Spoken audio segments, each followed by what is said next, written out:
Tips para vivir el culto en tu casa. Prepara tu hogar para participar, creando un ambiente propicio. Toma las medidas que sean necesarias para que nada ni nadie puedan interrumpir este momento. Por ejemplo, silenciar tu teléfono. Hazlo con tiempo, sin afán. Prepárate tú también. Una vez preparado el lugar, ahora te invitamos a que te prepares, ya sea de manera individual o en familia, para tener un encuentro con el Señor. Si estás solo, recuerda que formas parte del cuerpo de Cristo y estamos unidos por el Señor, así que no estás solo. Abre bien los oídos y también el corazón. Dios nos habla por su palabra, así que abre bien los oídos. Participa activamente de las lecturas bíblicas, las oraciones y los cantos. Invita a los miembros de tu familia a participar.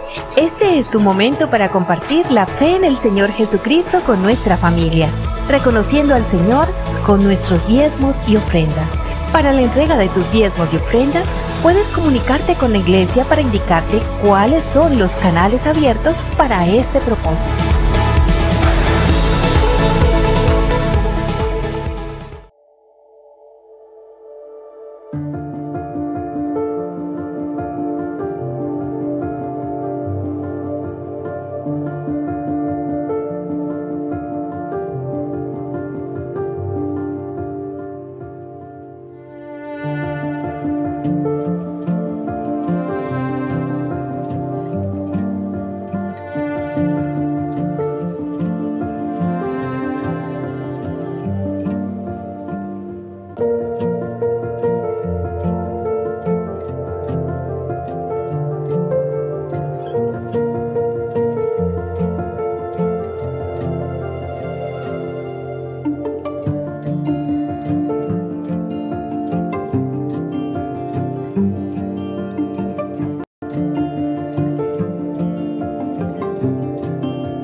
Bendiciones, familia, muy buenos días.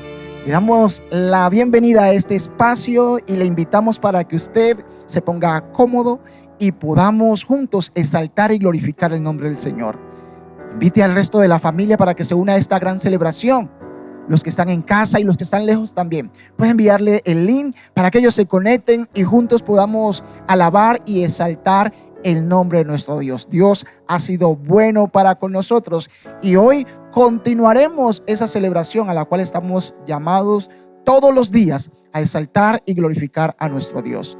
Vamos a acercarnos a la palabra del Señor y hoy lo vamos a hacer desde el segundo libro de los Reyes, capítulo 22, versículos 1 y 2. Josías tenía 8 años cuando ascendió al trono y reinó en Jerusalén 31 años.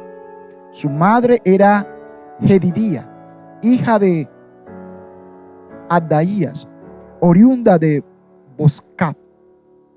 Josías hizo lo que agrada al Señor, pues en todo siguió el buen ejemplo de su antepasado David. No se desvió de él en el más mínimo detalle. Señor, danos un corazón como el de Josías, un corazón, Dios, dispuesto para obedecerte, dispuesto para escuchar tu voz. Que podamos, Señor amado, inclinar nuestro corazón a la obediencia. Que en cada área de nuestras vidas, Padre Celestial, podamos obedecerte. Que cada una de aquellas cosas, aquellos mínimos detalles, por pequeños que sean, Dios del cielo, siempre pensemos en ti. Pensemos, Dios de la gloria, en lo que a ti te agrada, en tu propósito, en tu amor, en tu bondad para con nosotros. Ayúdanos, Dios de los cielos, a caminar contigo durante todos los días de nuestras vidas. Y ese mismo legado dejarle a nuestra siguiente generación. Te lo pedimos en el nombre del Señor. En esta mañana seguimos celebrando tu nombre, seguimos exaltándote, seguimos reconociendo que solo tú eres Dios, digno de ser alabado, digno de ser exaltado. Aleluya. Bendito sea tu nombre, Dios. Amén. Cuando el mar me dice te hundirás, me das tierra firme y puedo cruzar. Cuando el monte dice no pasarás, tengo tu palabra y eso bastará.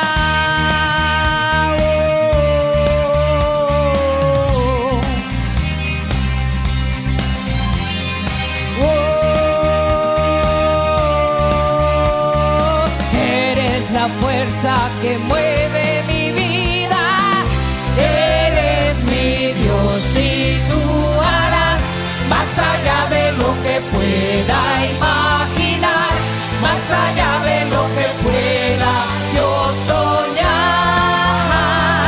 Eres Dios y harás. Eres Dios de ayer, eres Dios que está. Sabe lo que fue, sabes que vendrá. Eres gran yo soy, tú me sostendrás. Tú eres mi Dios, en ti puedo confiar.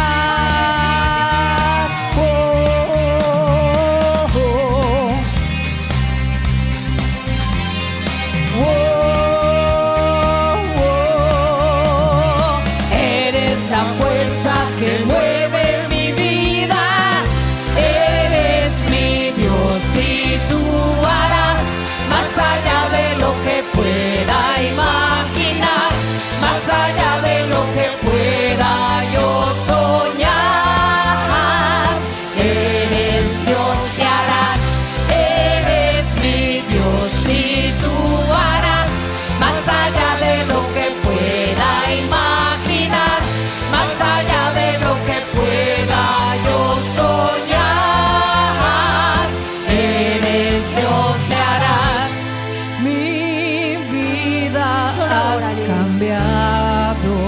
Salvado, Rey de Reyes. Yo vivo por tu gran amor, Señor, por tu gran amor. ¡Aleluya!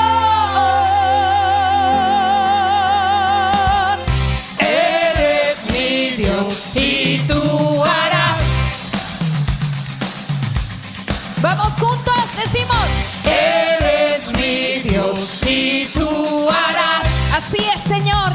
Gracias. Eres mi Dios y más allá de lo que pueda imaginar, más allá de lo que pueda yo soñar. Eres Dios. Eres mi Dios. Eres mi Dios y tú harás más allá de lo que pueda imaginar, más allá de lo que pueda yo soñar. Eres Dios y harás. Gloria a ti, Señor. Confiamos en tu fortaleza. Gracias porque cada día nos ayudas. Gracias por sostenernos. Nosotros confiamos en ti y decimos juntos: adiós sea la gloria y la honra hoy para siempre. Adiós sea la gloria y la honra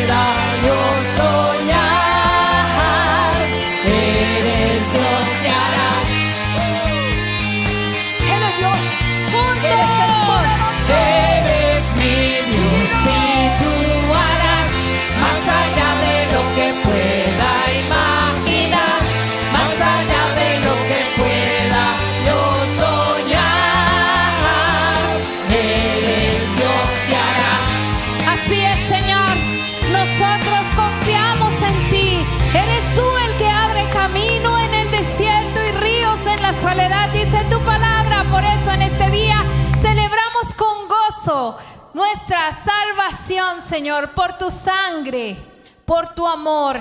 Gracias te damos. Adoramos tu nombre santo, Dios, y nos gozamos. Este es el día que dice el Señor. En este día celebramos el gozo de su salvación y con amor nos abrazamos cantando nueva canción. En este día celebramos el gozo de su salvación y con amor nos abrazamos cantando nueva canción. Mirad cuán bueno y delicioso es la armonía en el Señor, al Salvador maravilloso. Hoy damos gloria y honor. Damos tu gloria, Señor. Hay muchos que hoy necesitan este mensaje de amor y en la ansiedad ellos se agitan viviendo en su dolor. Pero tú tienes la respuesta a Jesucristo el Salvador. Refleja y hoy manifiesta a otros su gran amor, a otros su gran amor. En este día celebramos el gozo de su salvación y con amor nos abrazamos cantando esta canción. En este día celebramos gozo y salvación y con amor nos abrazamos cantando nueva canción. Este es el día para adorar al Rey.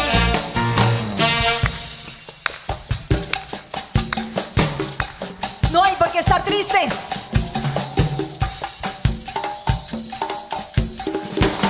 Y decimos, en este día celebramos. Que toda tristeza se vaya de tu vida. Llénate de gozo. Ay, el gozo de su salvación.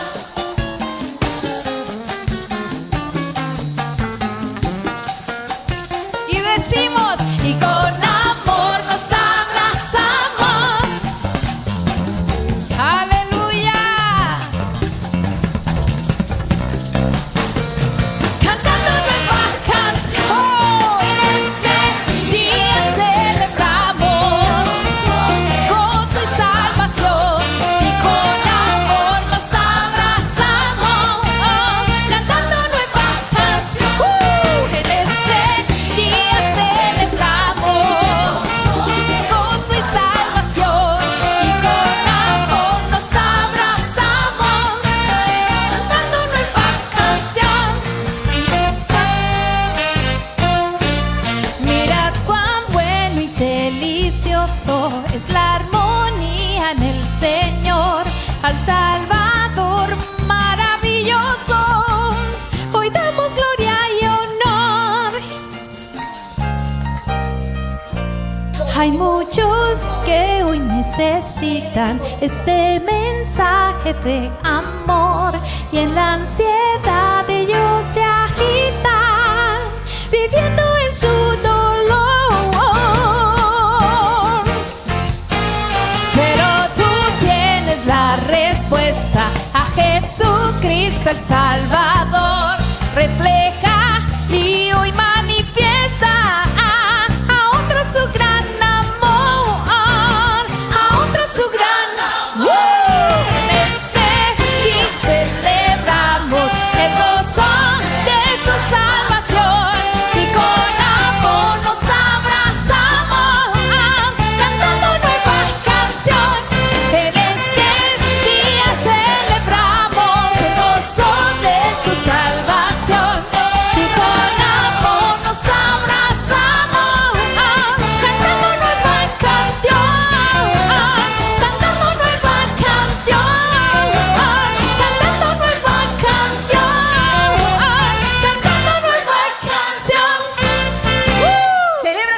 nosotros que este es el día que hizo el Señor. El segundo libro de los Reyes, en el capítulo 22, versículo 2, dice que Josías hizo lo que agrada al Señor, pues en todo siguió el buen ejemplo de su antepasado David. No se desvió de él en el más mínimo detalle.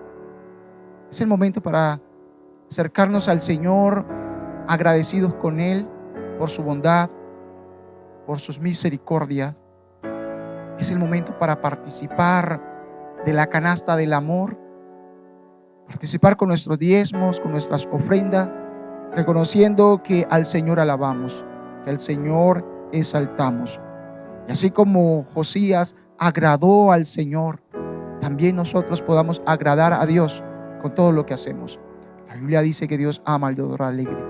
A Dios le agrada cuando su pueblo, cuando nosotros como creyentes compartimos con los que necesitan, compartimos en la canasta del amor, ofrendamos, diezmamos, pero cuando lo hacemos de todo corazón, con un corazón agradecido para con el Señor. Cuando lo colocamos en nuestro corazón y así lo llevamos a cabo, allí hay bendición y Dios se agrada de estos actos de obediencia. Oremos y démosle gracias al Señor por la oportunidad que Él nos da de participar en una obra tan hermosa, tan especial como es el compartir con otros.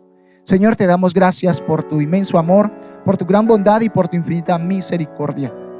Señor, gracias por permitirnos participar, Padre Celestial, de la canasta del amor.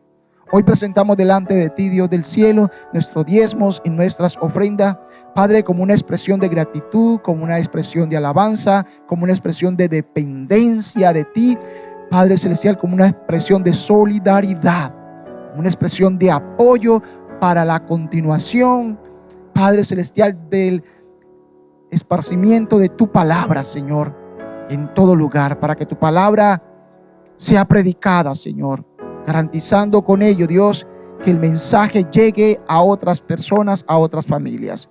Bendice, Dios, cada familia que en este momento se disponen para honrarte a ti con su diezmo, con su ofrenda, Dios. En Cristo Jesús. Amén y amén. No hay por qué estar tristes, turbados. Celebra que Dios está con nosotros. Él es nuestro Salvador. Gracias, Jesús, por redimirnos y guardarnos.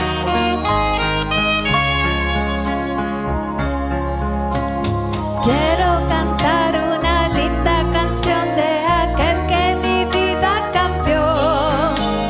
Quiero cantar una linda canción de un hombre que me transformó. Es mi amigo Jesús, es mi amigo Jesús. Él es Dios, Él es Rey, es amor y verdad.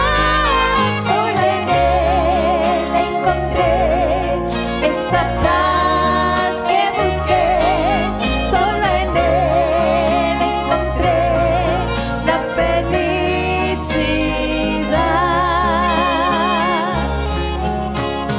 Quiero cantar una linda canción de aquel que mi vida cambió. Quiero cantar una linda canción de un hombre que me transformó. Es mi amigo Jesús, es mi amigo Jesús. Él es Dios, Él es Rey, es amor y verdad. Solo en Él encontré esa paz que busqué. Solo en Él encontré la felicidad.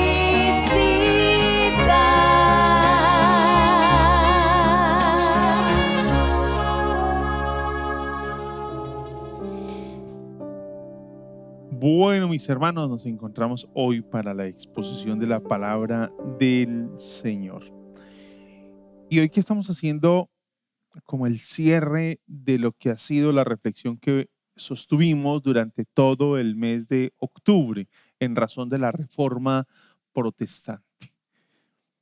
¿Y qué fue lo que estuvimos haciendo durante todo el mes de octubre? Estuvimos un acercamiento al libro de Deuteronomio, que partió desde la contemplación de mirar qué fue aquello que nos dejó la Reforma Protestante, y es un llamado a volvernos a la Escritura. Y estábamos mirando en la Biblia cómo es que los despertares espirituales, los avivamientos, se dan en la Escritura a partir de un encuentro con la palabra del Señor. Lo que tenemos, por ejemplo, en Nehemías, es lo que tenemos en la época de Esdras y Nehemías, es lo que tenemos en la época de Ezequías, es lo que tenemos en los tiempos de Josías. Es todo un volverse al Señor, y en ese volverse al Señor es desde la palabra.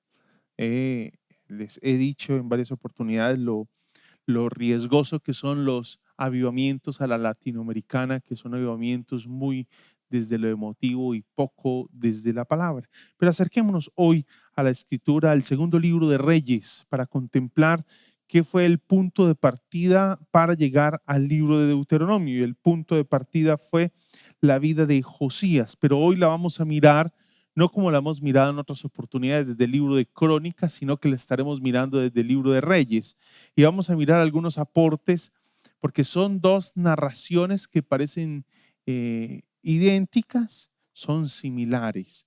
Y los propósitos con los cuales están narrados son diferentes. El propósito de Crónicas como libro es uno, y el propósito del libro de Reyes es otra.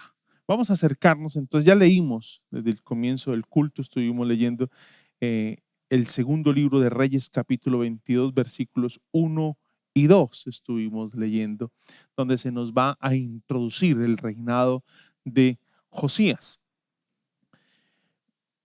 Cuando nosotros pensamos en el reinado de Josías y poco más allá en el libro de Reyes, nosotros generalmente clasificamos dentro del orden en que nosotros los protestantes, los evangélicos, clasificamos la Biblia, consideramos el libro de Reyes un libro histórico. Dentro de la clasificación hebrea no es así. Dentro de la clasificación hebrea, el libro de Reyes es más que una simple narración histórica, es más que eso. Es más que la contemplación de una serie de hechos que se van dando en la historia. Es un relato de las relaciones de Dios con su pueblo y cómo Dios se va revelando en el pueblo. Es por eso que para ellos no es un libro histórico. Desde la concepción judía, el libro de Reyes es un libro profético. Es clasificado como un profeta anterior. Es un libro que nos va a mostrar las relaciones de Dios con su pueblo y cómo es que se va revelando, se va dando a conocer en ese acercamiento. Y este libro lo que nos va a mostrar es en esa narración donde se nos va a dar cuenta de cómo Dios se va relacionando con el pueblo, se nos va a mostrar la importancia de la fidelidad al pacto. La importancia de la fidelidad al pacto. Y esto aquí hay que subrayarlo. Usted recordará muy bien en Deuteronomio, si estuvo haciendo el seguimiento de Deuteronomio, usted recordará lo importante que era la lectura, el estudio, el amar al Señor con todo el corazón, el obedecerlo con todo, estar en un compromiso en el que todo el ser estuviera vinculado. Porque este libro nos muestra que la fidelidad al pacto es un criterio fundamental e indispensable. Deuteronomio es, para decirlo de alguna forma, es el anuncio y Reyes es la vivencia. Deuteronomio es el anuncio y Reyes es la vivencia. Como el pacto es un criterio fundamental para el bienestar del pueblo. Y el bienestar en todo sentido. Ya lo veíamos en alguna de las exposiciones que hacíamos en Deuteronomio. No se puede dejar de apreciar en el libro de Reyes, y es muy evidente, no se puede dejar de apreciar esos triunfos y esos fracasos de los reyes, de todos los administradores del pueblo. Los triunfos y fracasos están estrechamente ligados con la obediencia a la ley. Y es una obediencia a la ley que se logra materializar en un repudio, en un rechazo, en una resistencia a la idolatría y al sincretismo religioso. A la idolatría y al sincretismo religioso, teniendo a Dios como único Señor, único Señor. Es lo que nos va a dejar muy claro el libro de Reyes. Es así que la cualidad más importante de un gobernante a la luz del libro de Reyes, la cualidad más importante es llevar al pueblo por el sendero de la fidelidad al pacto. La cualidad más importante es llevar al pueblo por el sendero de la fidelidad al pacto, alineado a la revelación de Dios. Eso es lo que nos va a mostrar Reyes. Y en el libro de Reyes, así como en Crónica, lo decía hace un momento, encontramos la narración de lo que ocurre con Josías, ¿sí? Y lo que tenemos allí con Josías es un personaje que se va a despertar en un contexto muy hostil. Estamos en el capítulo 22. Generalmente nosotros pensamos que el contexto va a determinar la manera de nosotros proceder. Y a veces no nos explicamos cómo de unos buenos padres salen unos hijos que no reflejan la bondad de sus padres. Y cómo a veces de unos padres muy abandonados, muy dejados con sus hijos, muy distantes, displicentes, irresponsables con sus hijos, pueden salir hombres y mujeres de bien. Hombres y mujeres de bien, no entendemos esa diferencia. Y creo que aquí se va a dejar ver esa diferencia. Y es que Josías viene de un contexto muy resistente al pacto. Si estamos hablando de que la característica y la cualidad más importante de un gobernante a la luz del libro de Reyes es la fidelidad al pacto, es conducir al pueblo por el sendero de la fidelidad, de cumplir lo que Dios había mandado en su palabra. Creo que Josías no tenía el ejemplo ideal y que esperaríamos. Podríamos pensar que Josías tenía todo para ser un hombre infiel a Dios y dirigir al pueblo por el camino no correspondiente a la voluntad del Señor. Eso es lo que tenemos en Josías. Observe el capítulo 21, por ejemplo, versículos 19 en adelante nos va a hablar de Amón, el papá de Josías. Amón fue sepultado en su sepulcro en el jardín de Usa y su hijo Josías lo sucedió en el trono. Pero mire lo que dice el libro de Reyes de su papá, del papá de Josías, de Amón. Amón tenía 22 años cuando ascendió al trono, estoy leyendo el versículo 19, y reinó en Jerusalén 2 años. Su madre era Mesulamet, hija de Jarús, oriunda de Jotba. Amón hizo lo que ofende al Señor, como lo había hecho su padre Manasés. Está claro. Josías, hijo de Amón, y ahí tenemos la descripción. Todo un cuadro para pensar en un rey perverso. Josías tenía poco que aportarle, porque está diciéndonos ya de antemano que Amón hizo lo que ofende al Señor, como lo había hecho también el padre de Amón, abuelo de Josías. De hecho, se nos dice del abuelo de Josías, que es Manasés, en el mismo capítulo 21, los 2 primeros versículos nos dice: Manasés tenía 12 años cuando ascendió al trono y reinó en Jerusalén 51 años. Mire el número de años, 51 años. Su madre era Hepsiba. Manasés hizo lo que ofende al Señor. No entiende uno cómo puede surgir Josías en un contexto tan hostil. ¿Cómo puede surgir Josías en un contexto tan hostil? Versículo 2 del texto que leímos, capítulo 22. Josías hizo lo que agrada al Señor. Un completo contraste. La Nueva Biblia de las Américas, lo quiero citar porque quiero que revisemos algo que ya habíamos mencionado en Deuteronomio: hizo lo recto ante los ojos del Señor. Hizo lo recto ante los ojos del Señor.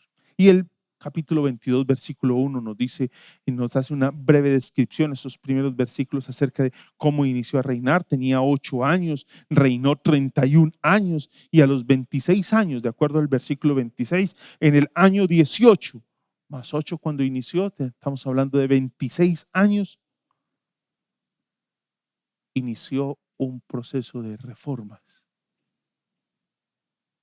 No entendemos cómo es posible que surja, sí, un personaje con esas características. Y aquí quiero recordar y quiero traer unos pensamientos que mencionamos en Deuteronomio. Es: ¿para qué ojo vivió Josías? ¿Para qué ojo vivió Josías? ¿Para qué ojo vivo yo? Josías vivió para agradar el ojo del Señor.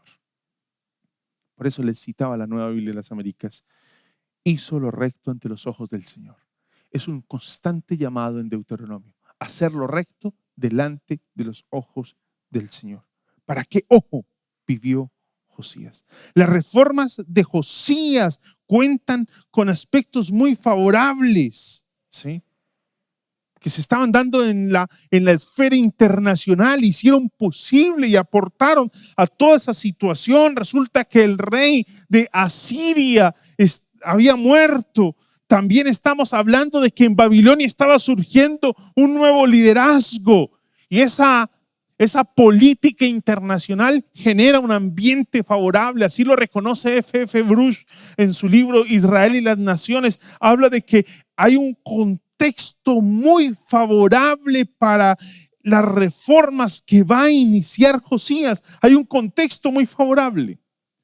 Sin embargo, uno no puede atribuir, a la luz de la lectura del texto, uno no puede atribuir el éxito de la reforma de Josías solamente a la política internacional, porque sería hacer una injusticia con el texto. Lo determinante para la renovación política en Israel, en Judá directamente, durante el tiempo del reinado de Josías, fue el hallazgo de la ley de Dios. Teniendo favorable toda esa política internacional, lo determinante fue el hallazgo de la ley de Dios. Y el hallazgo de la ley de Dios se da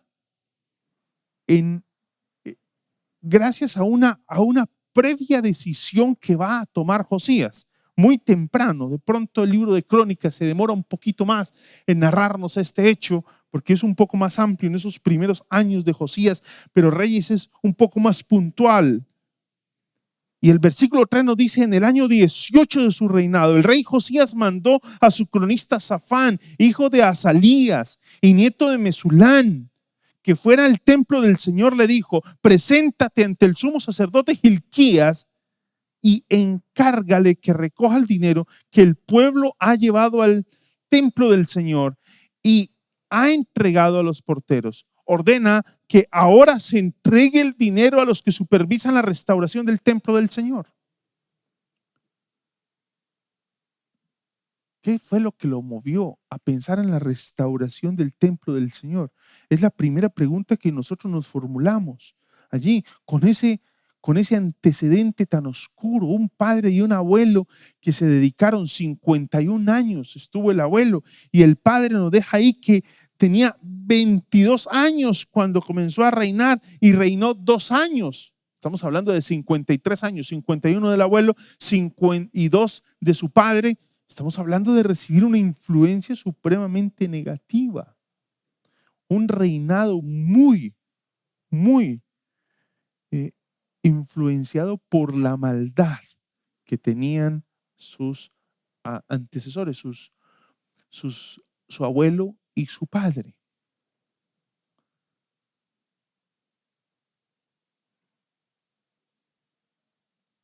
Josías comienza a dar unos pasos hacia la reforma, seguramente a tientas, pero no sobre la base de la nada, no sobre la base de la sospecha, no sobre la base del ¿qué será lo que debo hacer? No.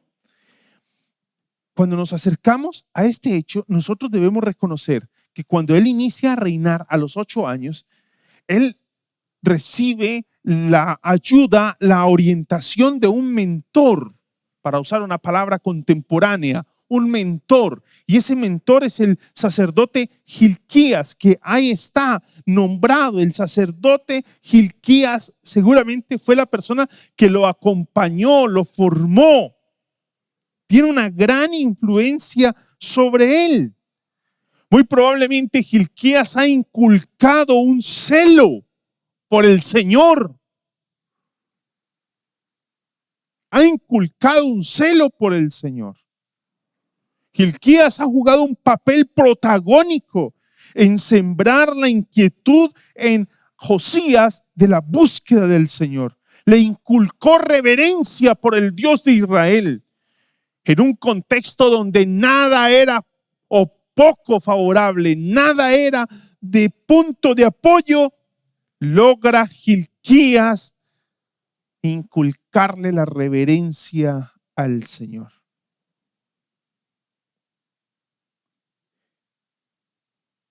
Y es precisamente en ese esfuerzo de restaurar el templo, que es lo que él inicia a hacer en los versículos 3 al 7, se va a narrar esa restauración del templo. Y llama la atención algo que él va a mencionar ahí exactamente en el versículo 7, y es que Josías se está rodeando de gente buena. Se está rodeando de gente buena. ¿Y cómo podemos concluir eso?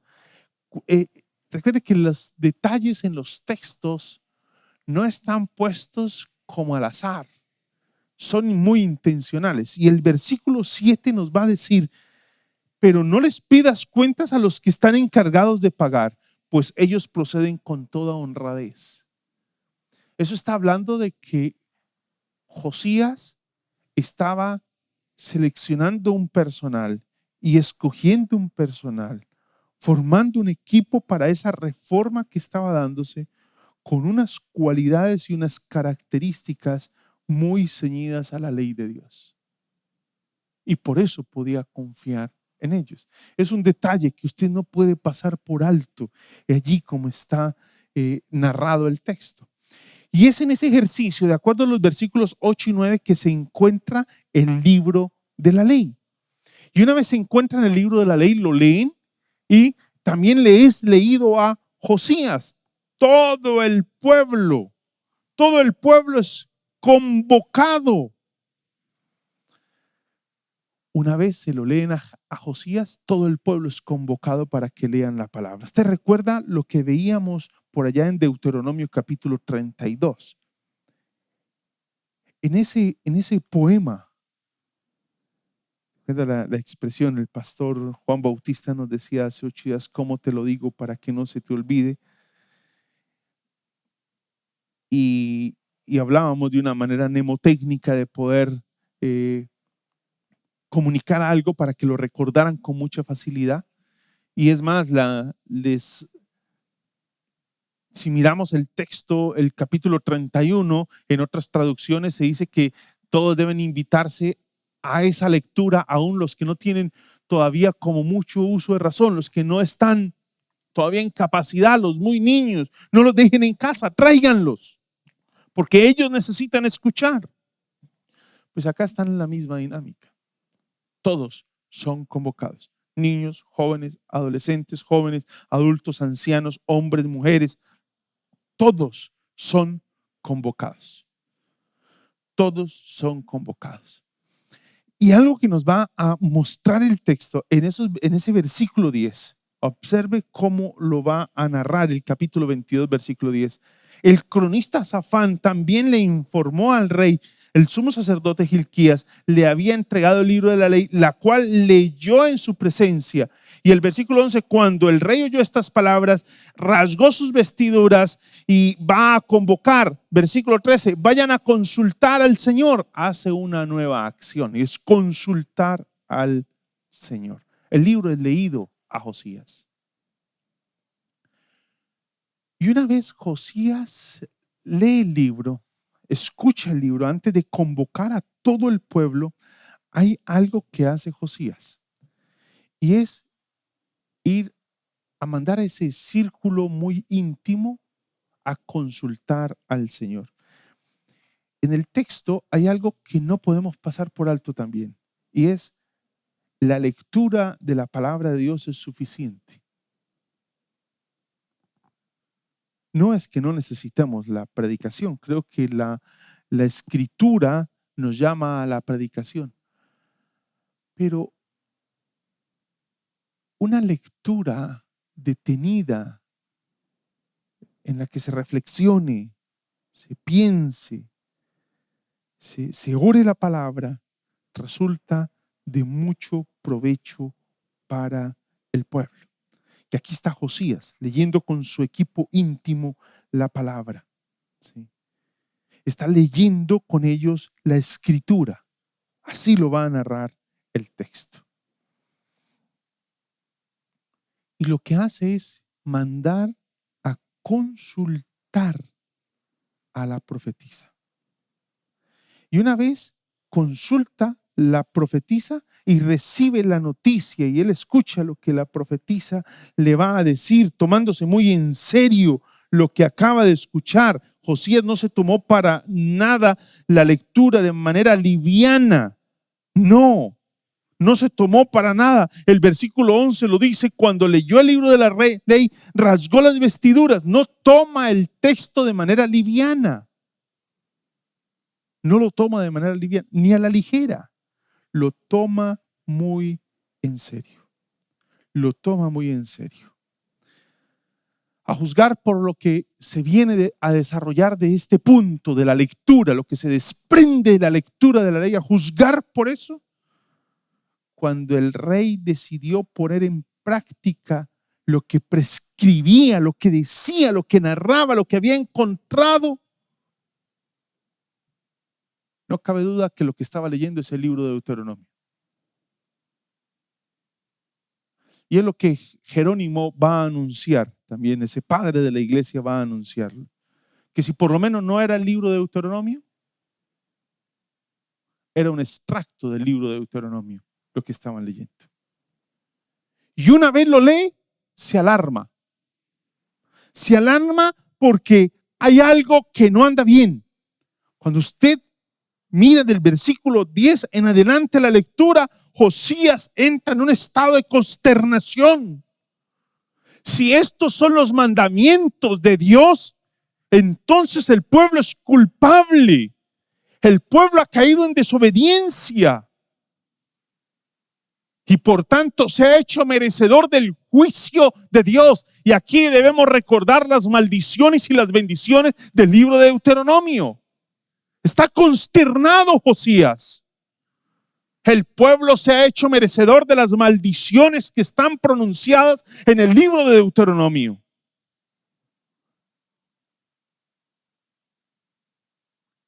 No sabemos si por las edades posiblemente no conoció Josías a Ezequías, que era su bisabuelo. Cuando usted mira el orden, Ezequías es el bisabuelo de Josías. Pero seguramente le llegaron las notas, las evidencias, el rastro, el registro histórico de lo que había hecho Ezequías, ese bisabuelo suyo, en ese propósito de reformar la iglesia, reformar el pueblo de Judá. Y en ese propósito de reformarlo, está claro que para Josías es la reforma de Ezequías se quedó corta.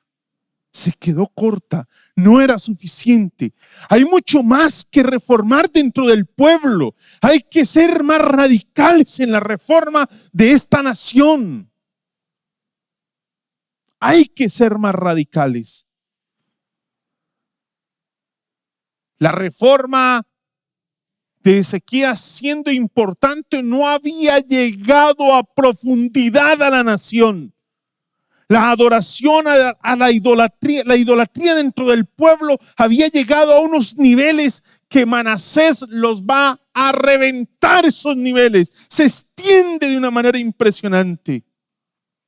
Y esa idolatría traería todo el juicio de Dios proclamado en Deuteronomio.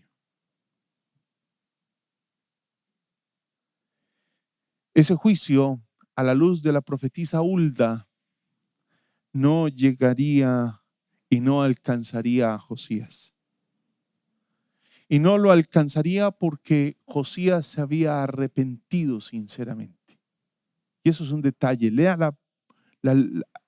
Haga la lectura del mensaje de Hulda a Josías y usted se dará cuenta que el juicio de Dios no alcanza a Josías porque él se había arrepentido sinceramente. Y el versículo 11 inicia con una palabrita que en esa narración nos va a decir cuándo, dándonos la idea de lo inmediato que fue la reacción de Josías. Lo inmediato, no da lugar a espera, no hay lugar para la tardanza, hay que actuar. Cuando el rey oyó las palabras del libro de la ley, rasgó sus vestidos. Versículo 12, entonces el rey ordenó. Versículos 11 y 12 nos habla de la urgencia, se tomó en serio lo que acaba de escuchar, convoca a los más íntimos, a los cercanos de su gobierno, los manda a consultar a Dios a través de la profetisa Hulda del versículo 14 al 20. En el versículo 20 recibe el informe de la comisión que fue a consultar a la profetisa Hulda y a partir de ahí comienza a anotarse en el texto el impacto de la reforma de Josías. A partir de allí, de ese versículo 21, comienza a notarse el impacto de la reforma de Josías. Versículo 21, no, capítulo 23, perdón. Comienza a notarse el impacto de la reforma de Josías. Entonces, capítulo 23, versículo 1, entonces, una vez recibe la nota y el informe de lo que dijo la profetisa, entonces, el capítulo 23 es la consecuencia, es el efecto, es lo que se desprende de leer la ley y consultar al Señor. Es lo que se desprende de leer la ley y consultar al Señor. Convoca a todo el pueblo, se da la lectura de la ley y hay una renovación del pacto. Eso es lo que tenemos allí. Josías con todo el pueblo se dirigen al templo y lee para todos la ley. Cuando uno lee ese capítulo 23, versículo 2, acompañado de toda la gente de Judá, de los habitantes de Jerusalén, de los sacerdotes, de los profetas y en fin, de la nación entera, desde el más pequeño hasta el más grande, el rey subió al templo del Señor y en presencia de ellos leyó todo lo que estaba escrito en el libro del pacto que fue hallado en el templo del Señor. Nosotros nos demoramos segundos leyendo ese versículo 2. Pero cronológicamente ese versículo 2 llevó horas seguramente. Horas. Estaba el pueblo allí escuchando al Señor. Y una vez leído el libro del pacto, el pacto es renovado. El pacto es renovado. Y Josías en ese capítulo 23 nos va a mostrar lo radical que fue. Lo radical que fue. Ese efecto, versículo 4, luego el rey ordenó lo radical que comienza a hacer. Cómo comienza a desmontar lo que Manasés, su abuelo, había construido. Cómo comienza a deconstruir lo que Manasés, su abuelo, había construido. No tiene ningún reparo en deconstruir lo que su abuelo y su padre habían construido. no tiene ningún reparo. Con todo y lo hecho por Josías, es muy lamentable en el texto que la ira del Señor no se apartaría de Judá. No. El avivamiento de Josías no bastó, aunque involucró la celebración de la Pascua, y es algo notable allí, esa celebración de la Pascua, como está narrada en el versículo 21 al 23. Después el rey dio la orden al pueblo: celebren la Pascua, después de lo radical de su reforma, después de desandar el camino andado por Manasés y su padre Amón. Después de desandar ese camino, de construir todo, de ser radical, cómo tumbó las cosas, derribó.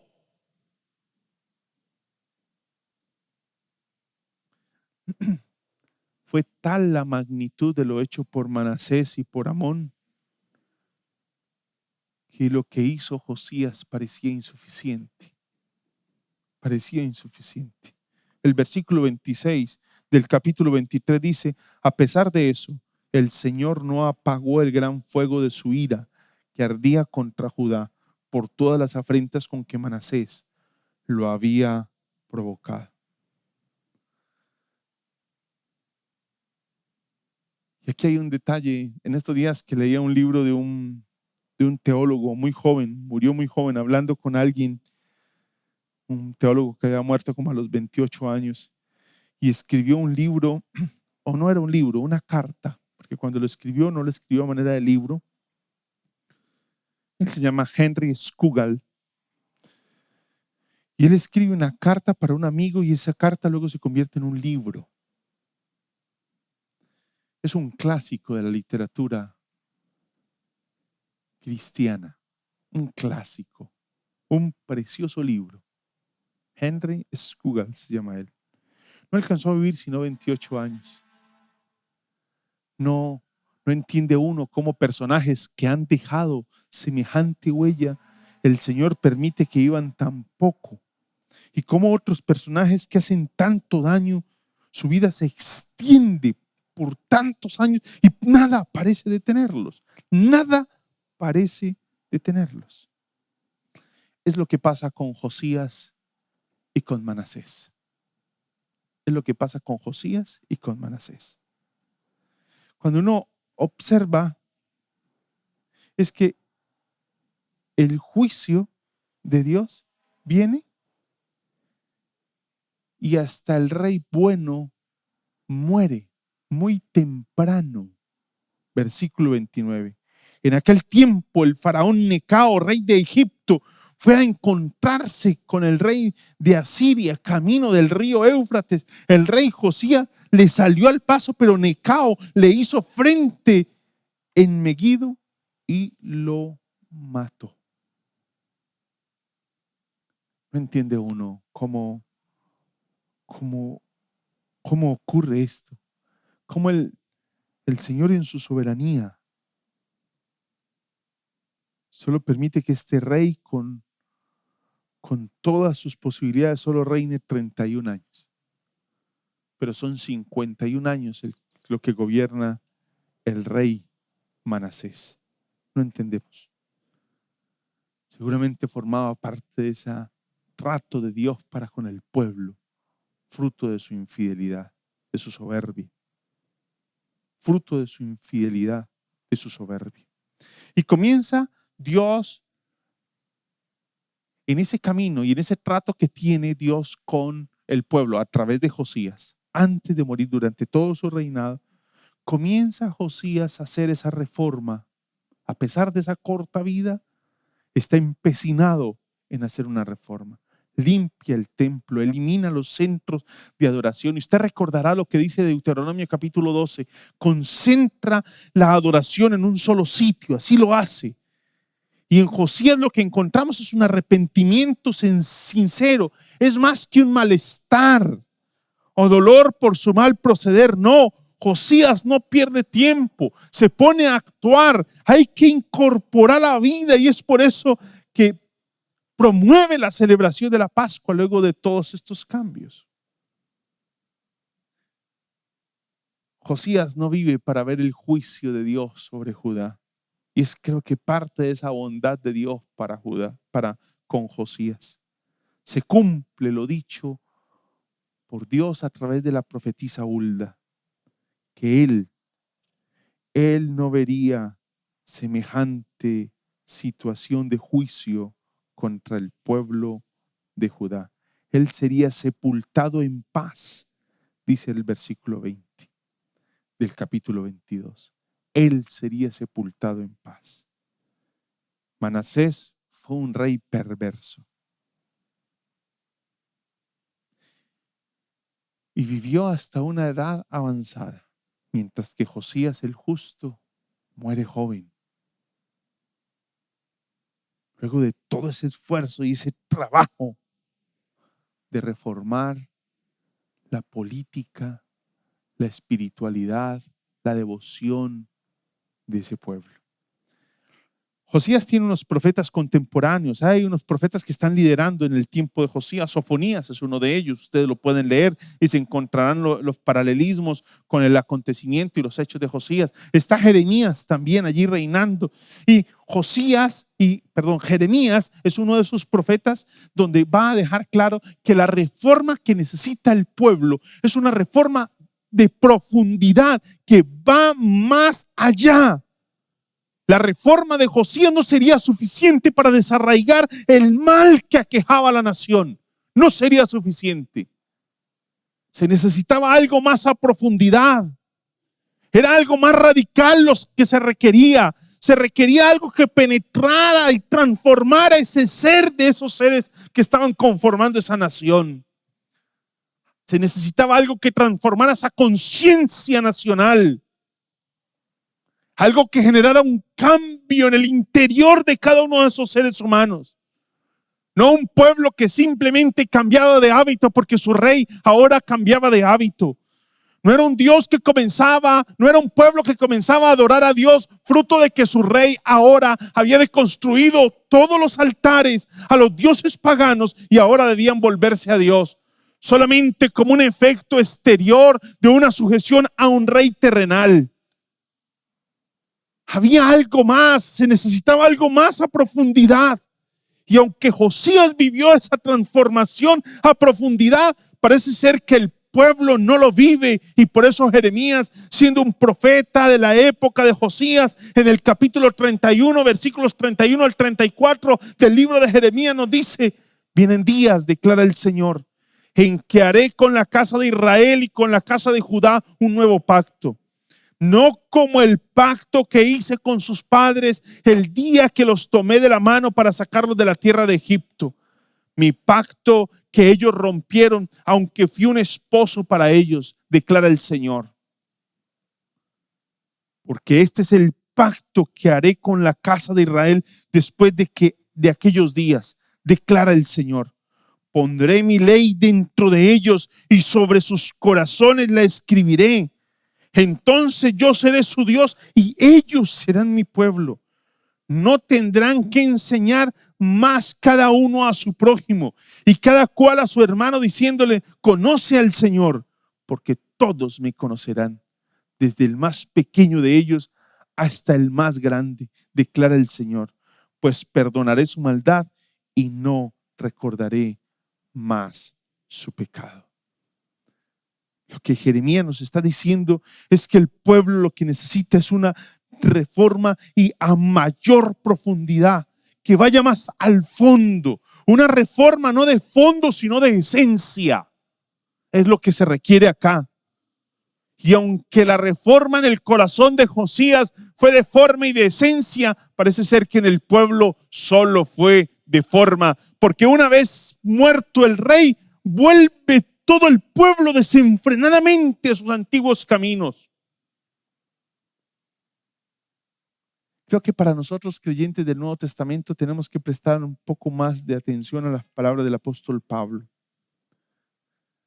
Porque ¿cómo vamos a lograr esa transformación? ¿Cómo lo vamos a lograr?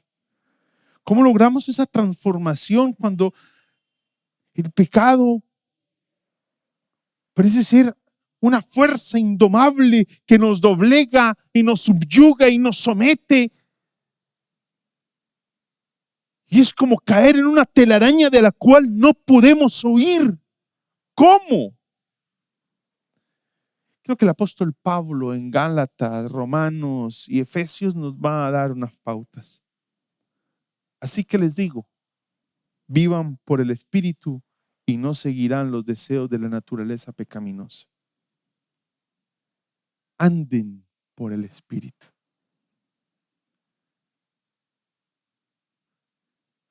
Romanos capítulo 8, en esa lucha que viene el apóstol Pablo desde el capítulo 7, en esa tensión entre lo que él quiere hacer y termina haciendo. En ese capítulo 8 viene una nota de esperanza cuando dice: por tanto, ahora ya no hay condenación para los que están en Cristo Jesús, los que no andan conforme a la carne, sino conforme al Espíritu. Romanos 8:3, en ese mismo capítulo, un poco más adelante, luego de ese corte que hace ese versículo 1 del capítulo 8, en el versículo 13 dice: porque si ustedes viven conforme a ella, hablando de la carne, morirán. Pero si por medio del Espíritu dan muerte a los malos hábitos del cuerpo, vivirán.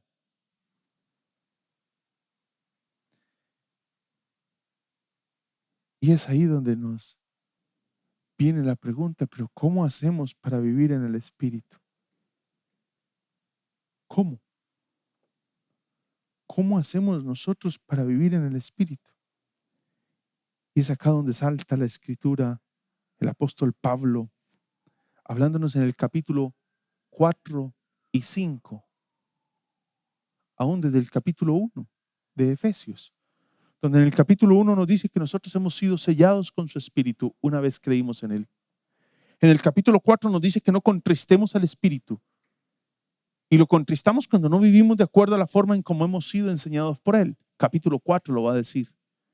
Y en el capítulo 5 nos va a enseñar: no se emborrachen con vino, que esto lleva al desenfreno. Al contrario, sean llenos del Espíritu Santo.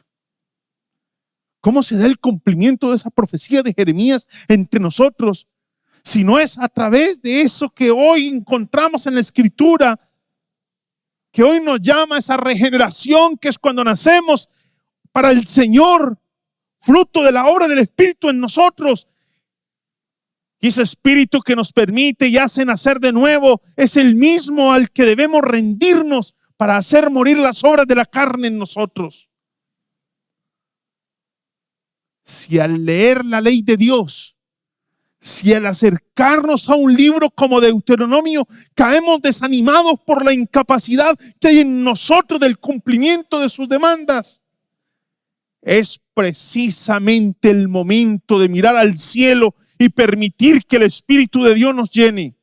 Es el momento de decirle al Señor: lléname, Señor, toma la dirección de mi vida. Estoy incapacitado y limitado para dar cumplimiento a tu palabra. Permitan que el Espíritu Santo lo llenen, no sigan contristando el Espíritu, y nos permitirá disfrutar de la vida que tenemos en Cristo Jesús. Acerquémonos al Señor. Corramos a Él desesperadamente, entendiendo lo que nos prometió el Señor a través del profeta Jeremías, que hoy se cumple en la obra de Jesús y del Espíritu entre nosotros. Porque este es el pacto que haré con la casa de Israel después de aquellos días, declara el Señor. Pondré mi ley dentro de ellos y sobre sus corazones la escribiré. Esa es la transformación de fondo, no solo de forma, sino de esencia, que el Señor vino a obrar en nosotros. A escribir en nuestros corazones con tinta indeleble su palabra. Entonces yo seré su Dios y ellos serán mi pueblo. Esa es la promesa. Y Él nos perdonará nuestra maldad y no recordará más nuestro pecado. Gracias a Cristo Jesús, que murió por nosotros. Pero una vez muerto Cristo, Ya no estamos llamados a vivir con esa mente entenebrecida, sino ahora vivir como hijos de luz, a la luz de la palabra. Y tenemos todo el poder para hacerlo, porque Dios nos ha encomendado algo, y es la obediencia. Nos llama a la obediencia y nos da el poder para obedecer. La gran reforma que necesitamos en nuestro tiempo no tiene otro punto de partida sino nuestro acercamiento a la palabra. Debemos celebrar hoy que la Escritura nos ha sido abierta. Debemos volver a la lectura de la palabra, retornar a la lectura de la palabra y entender que ella es el punto de partida para la transformación de nuestras vidas. Nos confronta con nuestra incapacidad, pero nos llama a la esperanza que tenemos en el poder del Espíritu para hacer vencer las obras de la carne. No es por nuestra fuerza, es por nuestra dependencia. No es por nuestro valor, es por nuestra sujeción al Señor. Te invito para que inclines su rostro y oremos al Señor Dios Todopoderoso. Señor, gracias por tu palabra y por la oportunidad que nos das de venir a ti. Gracias por el desafío que nos haces y el llamado que nos haces a entender, Señor. Hoy, como a través de Josías, nos llamas a comprender que lo que hizo a Josías grande, Señor, no fueron sus oportunidades militares, políticas, económicas. Fue la fidelidad a ti, Señor. Y hasta el día de hoy lo recordamos. Gracias, Señor, por el mensaje que nos dejas en ese llamado a la fidelidad, Señor, de cómo, Señor, los triunfos y los fracasos, Señor, de ese pueblo de Israel, de Judá, estuvieron íntimamente ligados, Señor, a la fidelidad al pacto. ¿No será, Señor, que la iglesia de nuestro tiempo vive un momento muy desafiante, Señor, y está siendo desafiada, fruto de que ha perdido su fidelidad a tu palabra, Señor? Y hoy nos estás haciendo un llamado a volvernos a ella. Gracias, Dios, estamos en tus preciosas manos, en el nombre de Jesús. Amén, amén. Pastor, ahí estamos ya cerrando este momento de la palabra del Señor, en el que se nos ha llamado a través de Josías a entender la necesidad de ser fieles al pacto. Esa es la grandeza, una transformación no solo de forma sino de esencia. Ese creo que es parte del llamado. Así es, y es que podemos ver desde el libro de Deuteronomio y este acercamiento que estamos haciendo al segundo libro de Reyes, cómo la iglesia representa verdadera esperanza para la nación, sí, solo sí permanece en el camino del Señor. Y es que ese fue el llamado durante todo este recorrido por el libro de Deuteronomio. Recordarnos que la victoria, el éxito del pueblo dependería de su fidelidad al Señor a través de esa obediencia a la palabra. Y hoy podemos cerrar como con ese broche de oro, afirmando una vez más, como lo hemos dicho desde este púlpito, que un verdadero avivamiento tiene que ver con volver a la palabra. Y eso es lo que fue lo que aconteció con toda esta reforma de Josías. La reforma no hubiese sido exitosa si no hubiese habido un volver a la palabra del Señor. Que Dios nos ayude en este proceso de volvernos a la palabra.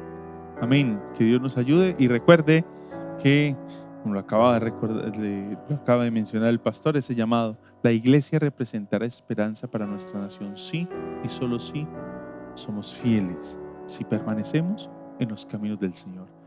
Eso es lo que el Señor nos está llamando a hacer en una sociedad como la que estamos viviendo. Un abrazo, por favor, no se levante de su lugar sin primero compartir con los suyos que es el llamado del Señor, a que nos ha desafiado.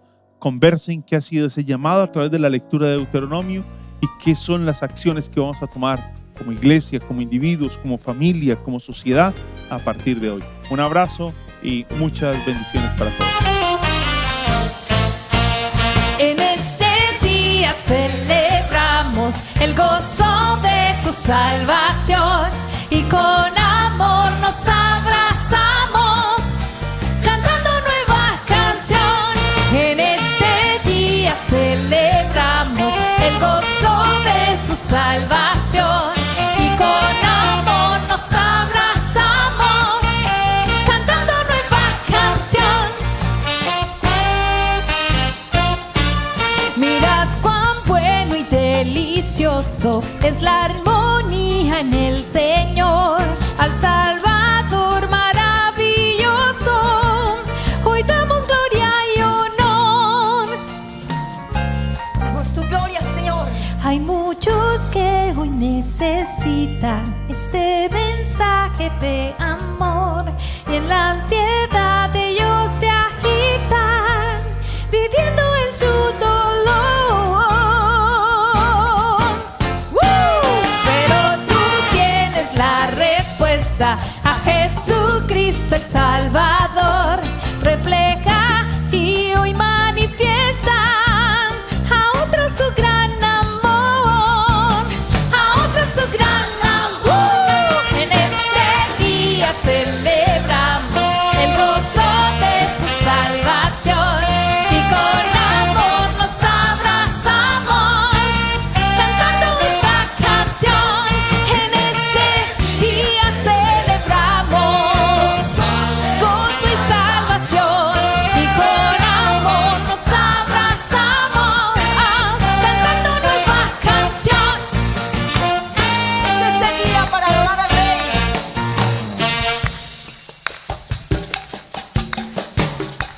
No hay por qué estar tristes.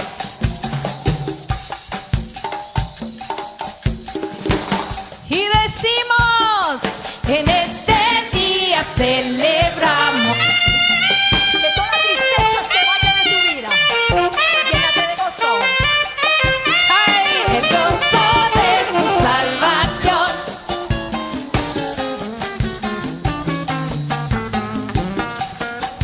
Y decimos, y con amor nos abrazamos.